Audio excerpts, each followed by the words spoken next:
Santísimo. En nombre del Padre, del Hijo y del Espíritu Santo. Tenga la bondad de tomar asiento. Un aviso, les recuerdo a quienes asistieron a la misa de vigilia, la vigilia pascual, la misa de medianoche, la de resurrección, ya han cumplido con el precepto. Si comulgaron en esa misa, no hay que comulgar en esta ya, porque pues es el mismo día. Entonces, quienes ya vinieron a misa de medianoche, de vigilia pascual, ya cumplieron con el precepto y no hay que comulgar de nuevo en esta santa misa. Estamos celebrando el domingo de resurrección y los textos correspondientes son los siguientes.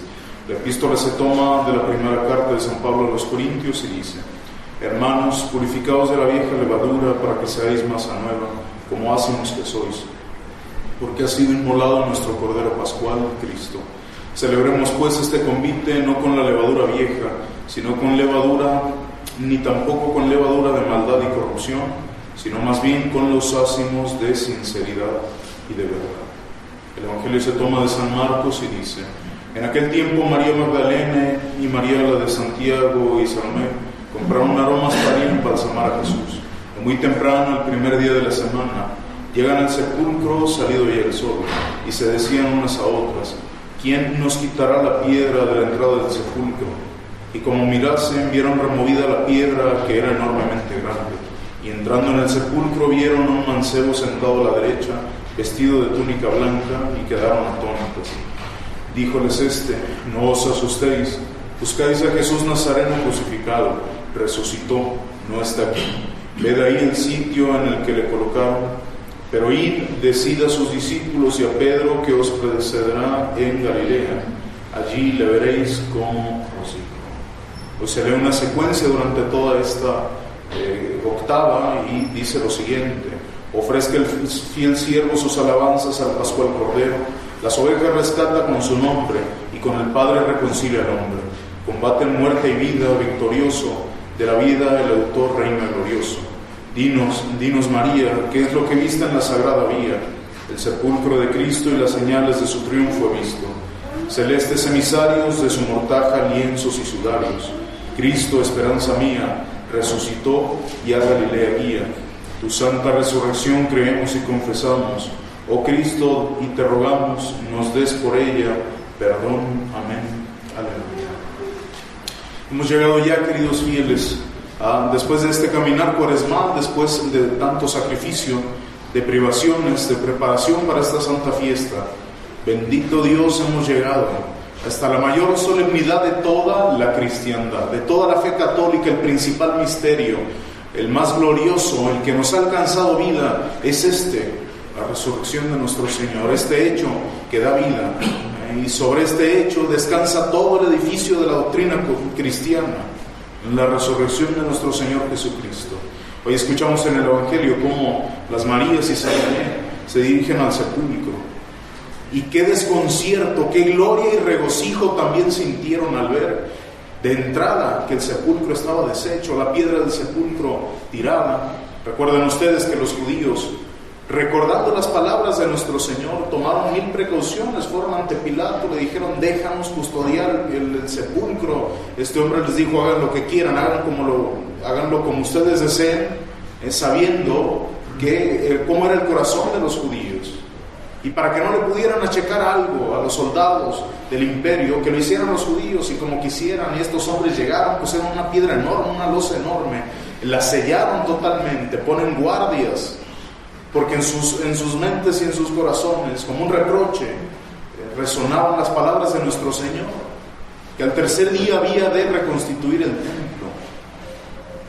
Que estos hombres, por la dureza de su corazón, no quisieron creer, pero ahí retumbaban las palabras de nuestro Señor, resonaban en esos corazones duros, y sabían que algo había de pasar, y el temor los invadía y hacía que custodiaran y buscaran la forma de que nadie se acercara a ese sepulcro.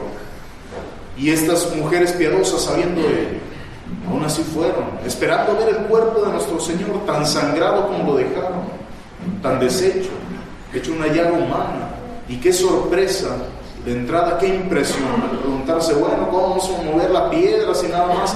Llegan y la ven deshecha, llegan, ven el sepulcro vacío.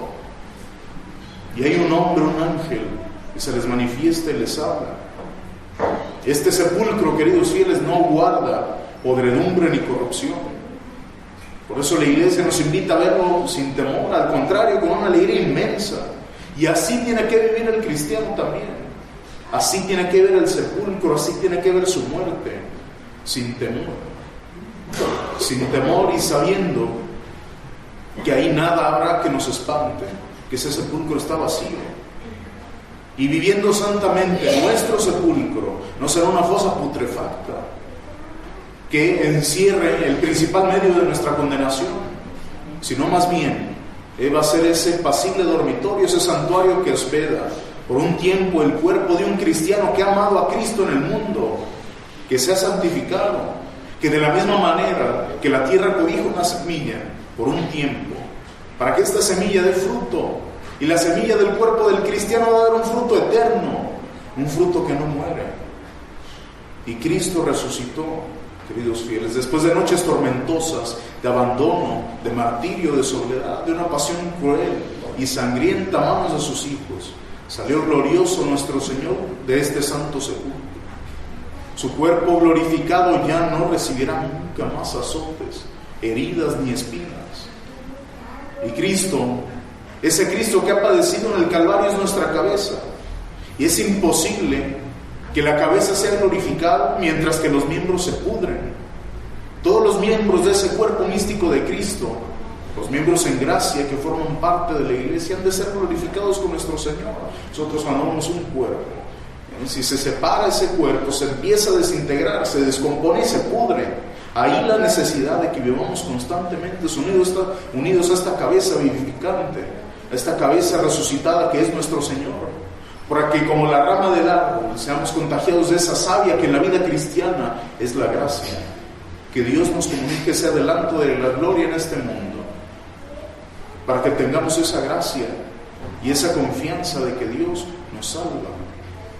Que Dios, que incluso desde de la materia humana, desde su miseria tan vil que es el hombre, nuestro Señor la toma y la transforma en gloria, y así lo quiere hacer con nosotros.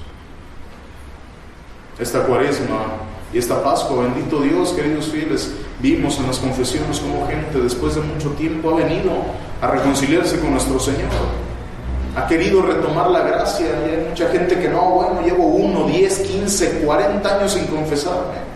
Oye, ¿qué? Me da vergüenza. Si supieran la alegría que tiene nuestro Señor, de entrada uno como sacerdote, uno es padre, sí, pero es humano, y aún así siente alegría al escuchar. Como un alma regresa a la gracia, como un alma retorna a ese santo tribunal, echa al demonio de su alma y entroniza a nuestro Señor. Imaginen ustedes cuánto gozo hay en el cielo cuando pasa eso. Los ángeles que ven como un alma se torna de lo más vil y asqueroso que puede haber. Es un alma en pecado, en la esencia, viéndose después de eso, después de la santa confesión, viéndose penetrada de la gracia, haciéndose de la forma de Dios. Y cuánto regocijo más no tendrá nuestro Señor al entrar otra vez, después de tanto tiempo tal vez, a esa alma de la cual fue echado por el pecado. Por eso no nos avergoncemos de confesar ante el sacerdote, avergoncemos de haber ofendido a nuestro Señor, y tomemos esa vergüenza para ya no caer de nuevo y nunca echar de nuestra alma a este Padre amoroso, a este Padre de las almas. Por eso, si hay algo de podredumbre aún en nuestra alma, ahí está el confesionario. Si aún hay un rezago de carne podrida, algo podrido en nuestra alma, ahí está el confesionario y Cristo esperándonos dentro de él. Si alguien ha tenido la dicha de leer las revelaciones de Sor María de Jesús de Ágreda, que son bellísimas, que son maravillosas, que ciertamente no son un dogma, que no podemos alegar que es un dogma y hay que creerse lo que dicen, pero no contradice ningún dogma, no contradice ninguna parte de la doctrina cristiana, y por eso pueden creerse piadosamente. Y alguna luz nos dará con elementos humanos, elementos que conocemos de esa gloria celestial, de el paso de Cristo por este mundo, de esos goces espirituales que sintió. Y hoy precisamente narra esta monja, esta mujer narra cómo miles de ángeles, ella vio, nuestro Señor le permite ver cómo miles de ángeles custodiaban el sepulcro de nuestro Señor. Este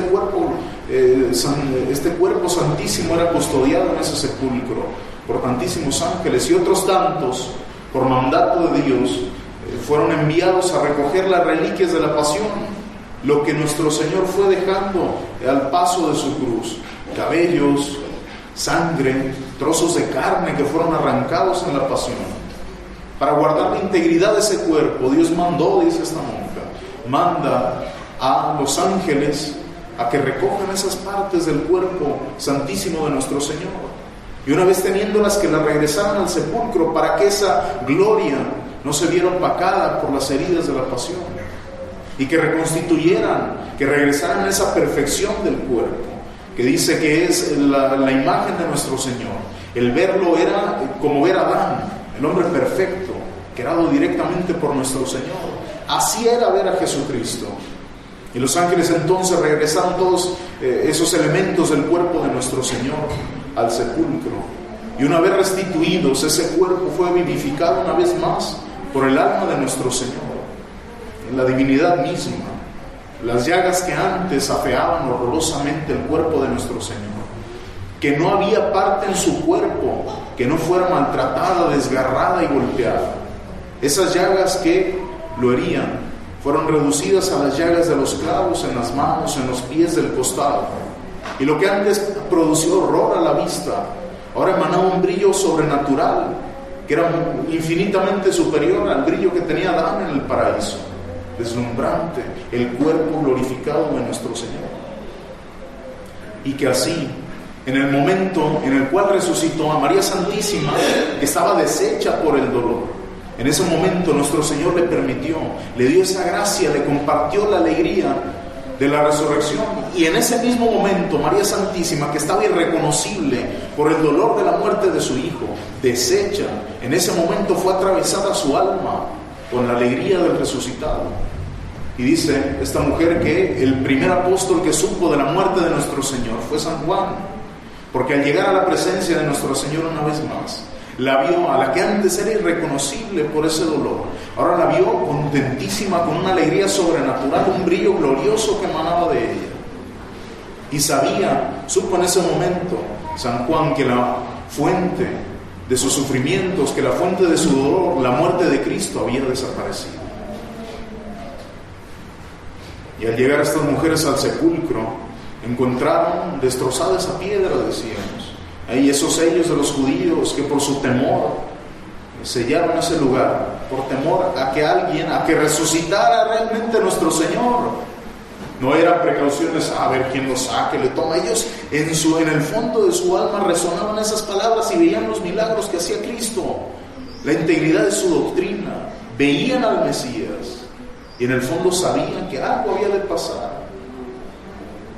Y tenían terror. Y cuando estas mujeres llegan, ese ángel, si leemos el Evangelio de San Mateo, les dice, de entrada, al verlas, le dice: no teman ustedes. No teman ustedes, les dice el ángel. Aquí pareciera una frase sin sentido, tal vez vacía, tal vez ordinaria. Pero agrégase ustedes el ángel para decirle: ustedes no teman, que teman aquellos que le crucificaron, que teman aquellos que le ultrajaron, que le escupieron, que se burlaron de él, aquellos que le mataron y que le han ofendido. Que teman ellos, esos incrédulos, que han de ser condenados. Ustedes no, que le han seguido a nuestro Señor, que lo han seguido, que lo han amado, que le han creído. Y ese amor las ha orillado a venir con esos aromas hasta ese sepulcro. No teman ustedes, que teman como en ese momento en el que la tierra entera se estremeció, tembló, cuando Cristo expiró. Y aquellos que se habían burlado de él, aquellos que le habían crucificado, arrancaban sus vestiduras de dolor y temor al ver cómo en los panteones se abrían los sepulcros y los justos, los cuerpos de los justos resucitaban y proclamaban que el Mesías había muerto. Imaginen ustedes qué terror, qué horroroso, después de clavar a Cristo en la cruz, después de escupirle, abofetearle, que viniera un muerto, resucitar y nos dijera, bueno, ese que escupiste, ese que abofeteaste, es el mismo Dios, es el Mesías. Qué horror, qué confusión y qué alegría para aquellos que siguieron a Cristo hasta el Calvario. Pues esa alegría nos quiere contagiar la Santa Madre Iglesia, nos quiere invitar a vivir esa alegría del cristiano de saber que Cristo ha resucitado.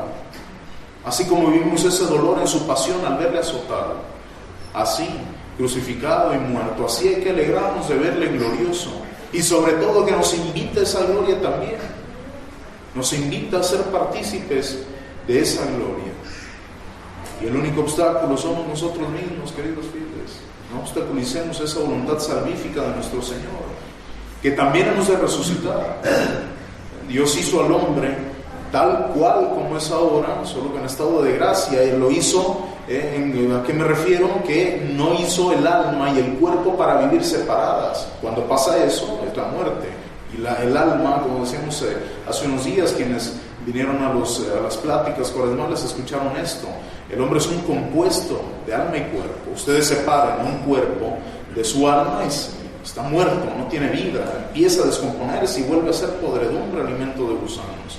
Y el alma que se separa de un cuerpo no es un hombre, es un alma humana. Pero Dios hizo alma y cuerpo para ser uno mismo, para ser un compuesto. Y así quiso salvarlo, así hizo Adán. Y hemos de resucitar también. No nos vamos a quedar siendo espíritus toda la vida, toda la eternidad. Si con este cuerpo yo pequé, gané a pulso mi condenación, pues este cuerpo va a sufrir también junto con el alma que lo quiso. Pero si con este cuerpo, de la misma forma también, y en sentido opuesto, también gané el cielo. Si con esta alma yo tendía las cosas celestiales, tienen que gozar los dos de esa bienaventuranza a la cual Dios me ha llamado, para la cual me ha hecho. Entonces vamos a resucitar, queridos fieles, vamos a resucitar para vivir eternamente con nuestro Señor, o vivir eternamente castigados, reprobados en el infierno. Entonces ese que es un pensamiento constante, que no debe causar un temor desmedido, temor de ofender a mi Dios, temor de ofender a un Padre tan amoroso que ha hecho tanto por mí, que ha llevado hasta el extremo el dolor y que me invita a ser partícipe de esa resurrección con Él. Pues como al ejemplo de estas santas mujeres, llevemos, queridos fieles, los aromas de las virtudes cristianas hacia el cuerpo de Cristo, como estas mujeres llevaban aromas para embalsamar el cuerpo de nuestro Señor, para verle, para recordarle. Pues así también nosotros, con ese aroma de las virtudes, hay que acercarnos a recibirle, a recibir el cuerpo de Cristo, que ya no está herido, que ya no está muerto, que está vivo, y así será eternamente. Dejemos que Cristo nos sature de esa dicha, que nos haga habitáculos de su divina presencia por toda la eternidad. Cristo resucitó, queridos fieles, Cristo resucitó. Pues que María Santísima, modelo de creyente, modelo de echada de fiel, de hija, de seguidora de nuestro Señor, nos comunica esa misma alegría que su corazón sintió al saber que su Hijo vivía, al saber que Cristo había resucitado. Y como rezamos constantemente, que tengamos la gracia de ser llevados a la gloria de la resurrección, donde Cristo glorioso vive y reina por los siglos de los siglos. Ave María Purísima. En nombre del Padre, del Hijo y del Espíritu Santo.